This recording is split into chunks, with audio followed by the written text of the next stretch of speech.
আর এই আঙ্গুলের এই কটটা বেশি সম্ভব ভেঙে গেছে। মানে কি দিয়ে আঘাত করছিল? আঘাত করছে ওই জায়গা আবার সাইজ কাঠের একটা কাঠমিস্ত্রি কাজ করতেছে, ওটা সাইজ কাঠ, ওটা লোকন আপনার চেয়ারের পায়া, চৌকো যে চেয়ারের পায়া, সেই পায়ায় দিয়ে আমার পর টর্চারটা করছে। আমার বাড়ি গোপালপুর। আমি বাবর স্যারের ওয়ার্কের যাওয়ার জন্য রামদে সরকারি এসকে কলেজের সামনে যখনই গেছি, আমাকে 2-3টে ছেলে এসে আমাকে ব্রেক দিতে বলছে। আমি গাড়ি দাঁড়া করছি, দাঁড়া করে আমার নাম ঠিকানা জিজ্ঞানোর পর আমারে গাড়ির গ্লাস দরজা খুলে ওরা আমারে নামাইছে। একজন, তার নাম সহমত, ও নামাইছে। আর ওর সাথে আরও 2-1জন ছিল, তাদের নাম আমি বলতে পারি না, অথচ লেখা আছে। এখন ওরা আমারে মারধর করে চলাই দিয়ে বাড়োই টেড়োই আমার হাতটাতে এই অবস্থা করছে।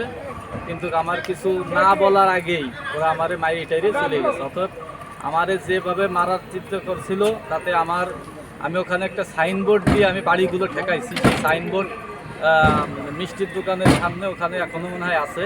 ওই সাইনবোর্ডটা বেশি সম্ভব এক সাব রেজিস্ট্রারের দলিল লেখে যে তার, সে সবকটা বাড়ি ওই জায়গায় লাগছে। এক পর্যায়ে সে আমার মাইয়ে ফেলানোর মতনই আমার টর্চার করতে গেছে। এই প্রথম থেকে কি কারণে? কারণ আমি কারণটা এই নির্বাচনের কেন্দ্রই কারণ করে সে আমার মারছে না। তার সাথে তো আমার কোনো সংযোগ আগে পরে নাই, কোনো চাপও দেয়নি। আপনি কি করেন? আমি এই গাড়ি চালাই, আমি এই গাড়ির ড্রাইভার। এই গাড়িতে কি প্রচারণা চালাচ্ছেন? এই গাড়িটা প্রচারণা করতেছে, আমি এই পর্যন্ত 3 দিন ধরে প্রচারণা করছি। কি নাম আপনার? আমার নাম সোহেল। বাড়ি কোথায়? আমার বাড়ি গোপালপুর, তিলছাড়া গোপালপুর, ওড়াকান্দি ইউনিয়ন। আপনাকে যারা মেরেছে ওদের সবাইকে চিনেছেন? ওদের 2জনকে চিনি। কি নাম ওদের? বাড়ি কোথায় ওদের? একজনের নাম রাসেল আর একজনের নাম রহমান। বাড়ি কোথায় ওদের বাড়ি?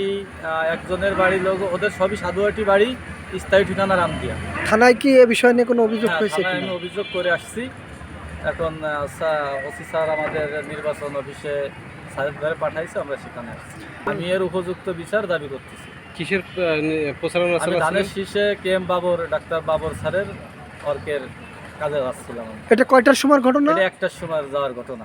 দুপুর 1টায়? ওখানে সরজমিন অনেক লোক দেখছে আমার মারপিট করার সময়।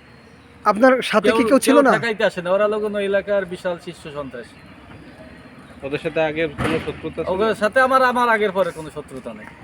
এতে আপনার কি মনে হয়, মানে আপনাকে যে মেরেছে এজন্য মানে কারা মারছে, এরকম কি মনে হয়? ওরা কোন পক্ষের বা কোন দলের? কোনো পক্ষের কিনা সেটা আমি বলবো না, কিন্তু আমার পর হামলা করছে। আমি প্রচার চলাকালীনই তারা আমার হামলা করছে। আমি তো একজন গাড়ি চালাই খাই, আমি তো কারোর সাথে শত্রুতা করার মতন কোনো সিস্টেম বা আমি সেভাবে চলি না।